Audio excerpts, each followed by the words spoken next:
توره ورسره په لاس محمد رسول الله ورته داسې وکتل دواړو یانو سره دا ورته وکتل پیغمبر علیه الصلاۃ والسلام پوښتنه وکړه و صحابه کرامو دا څوک دی چې دا سینه په کفارو باندې وراچوي دا څوک دی چې د ځان خیال نه ساتي صحابه کرام فرمایي د الله حبیبه نه پیژنو چهره یې پټه ده د الله محبوبه مونږ ته پیژنګلو نه کېږي پیغمبر علیه السلام یې تماشه کوله دې کې سعد سلیمي را ګزار شو دا ټول وجود یې تور ښکاره شو پیغمبر علیه السلام فرمایل او صحابه کرامو دا خو سعد دی نن یې د واده ورځ ده سعد راغلی دی نن خو د واده سعد سلیمی رضی الله تعالی عنہ راغلی دی الله اکبر الله تعالی مسلمانانو ته فتح ورکړله پیغمبر علیه السلام صحابو کې پوښتنه وکړه صحابو سعد مې ونه لیدو نن یې واده د زړه ارزو تمنا یې وه نن یې واده سعد څه شو سعد وګورئ صحابه کرامو کې چا وفرمیل الله حبیبه سعد پروت دی او اخرې نوم یې ستاسو مبارک په شونډو باندې دوانو جهانو سردار راغی پیغمبر علیه الصلاۃ والسلام چې راغی سعد سلیمی رضی الله تعالی عنہ ځمکه باندې پروت د محمد رسول الله نوم مبارک شونډو باندې پیغمبر علیه السلام ورته کېناست سر یې راواغست خپله غېږه کې کېښودو پیغمبر علیه الصلاۃ والسلام ته ګرد غبار صفا کړو پیغمبر علیه السلام ته وینه صفا کړله نو پیغمبر علیه السلام چهرې ته وکتل ای د الله حبیبه ای د الله محبوبه زه خو هغه سعد یم چا راله لور نه راکوله زه خو هغه سعد یم چا را سره رشته نه کوله زه خو هغه سعد یم چا په خپل ولی نه اخېستمه ای د الله حبیبه دا تور سعد به د جنت حورې قبول کړي او که نه ما به د جنت حورې والي او که نه ما سره خو چا هم رشته نه کوله امام الانبیا جناب رسول الله صلی الله علیه وسلم د سترګو مبارکو نه اوښکې راماتې شوې د سعد سلیمی په چهره باندې لپاسه ولګېدې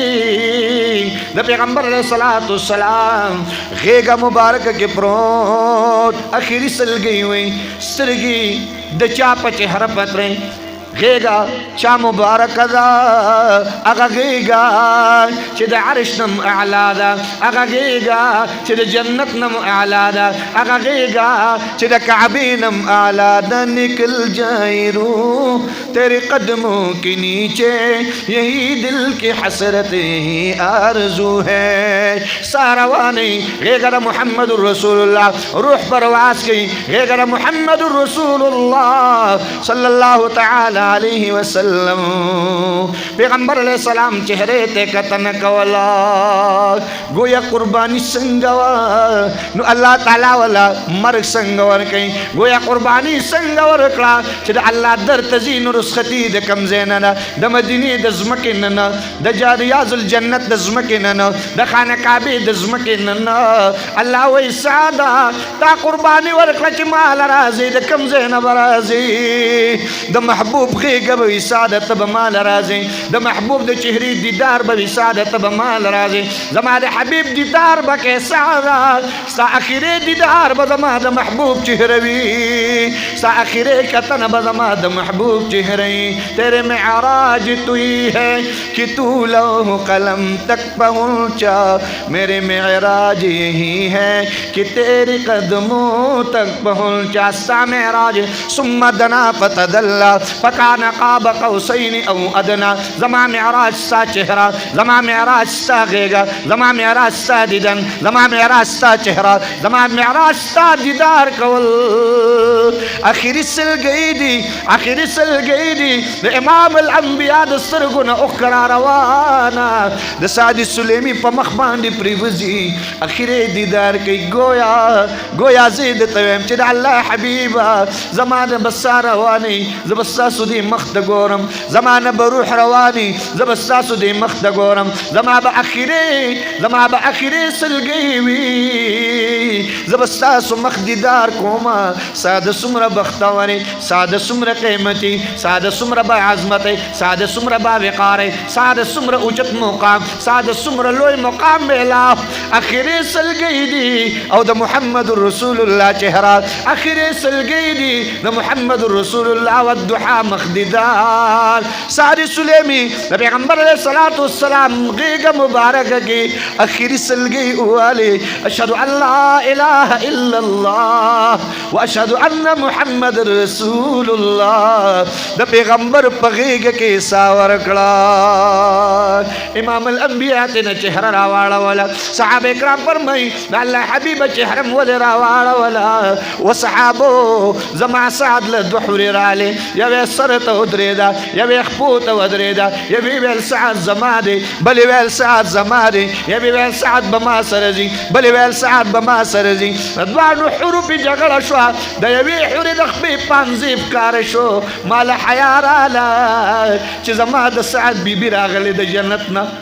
زما د سعد حور راغلی د جنت نه ما ته نه چهره راواړوله ما ته نه مخ راواړو سعد واده قربان کو په محمد رسول الله نو الله وی وعده له کوم ځای کې کوم نه د مدینې ځمکه نه د عمرو بن وهب لور نه مدینې منورې خلک نه وعده جوړ شو په میدان د جنګ کې وعده جوړ شو د محمد رسول الله غیږ کې وعده جوړ شو د دوه حور سره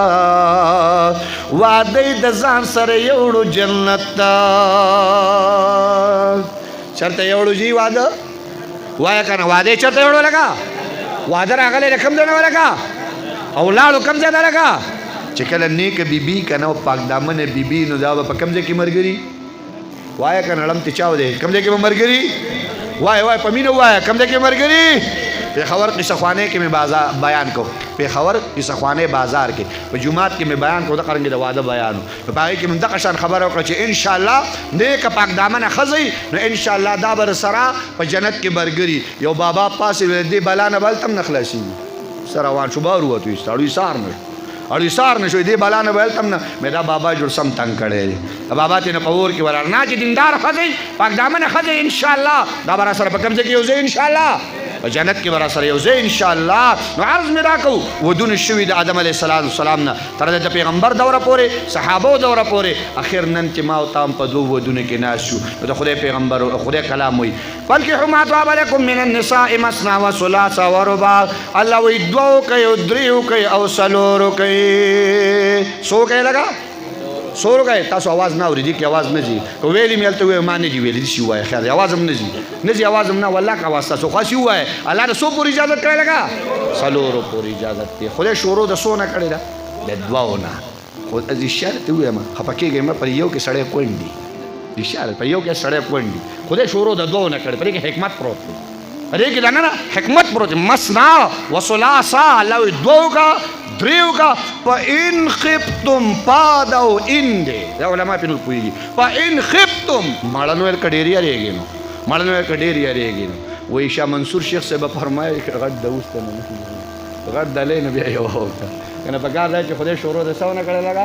دواؤنا اللہ شورو دے دواؤنا دواؤ کا دریو کا سلور کا خودمون دا خوین دے مین دے خپکیگیم امرا پختو کے لکشانگرانے بھی پا خودے یقینو کہ دو دے اوکلے کنا دا خیر سا پا بری بیا کم دے کی پتہ رشتا پا درم پایا نه به برخه شي نه به لاندې راکوزېدی شي په درم پایا باندې ډېر زیاته ګراني په کار د شریعت مونږ ته ویل چې دوه کوي دریو کوي په الله وایي که بس یاریږي چې انصاف نشي کولی عدل نشي کولی نو په واحده دا یوه کاپي شاپي او واپي د تعالی را د خیره سره چې بیا د پسې دوه چپړې را روانې دا یوه ښه ده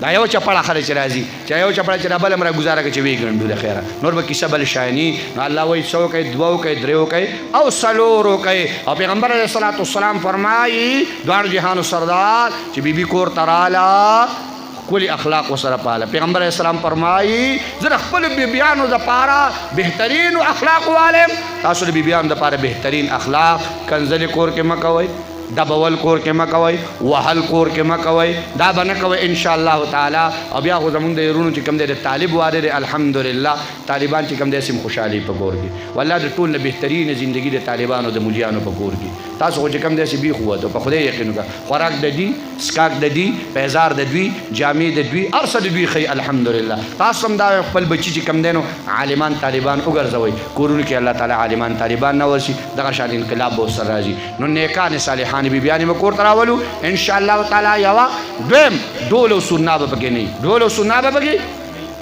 ډول او سرنا به پکې او کلیواله دې کلي څه نوم دی مړی خو دا نوم بدل کړه یار، دا څه کوو یار، ډېر بیکاره نوم ولې ښودی، سم ښکلی نوم وله کېده وی یار، صدیق اکبر کالوني وله کېده وی، عمر فاروق کالوني وله کېده وی، ښکلی نوم وله مبارک کېده وی، مړه ښایسته نوم وله کېده وی، ښکلی نوم وله کېده وی. ښه دا تاسې ما ته مشوره ده، نو دا کېږم نه چې تاسو دا نوم وله څه کوئ، ځکه چې څنګه نوم یې هغه شان په سړي کې اثر هم پیدا کوي، بیا به ټول داسې چیچړ چیچړ غونده کوي، بیا به څه شی کوو.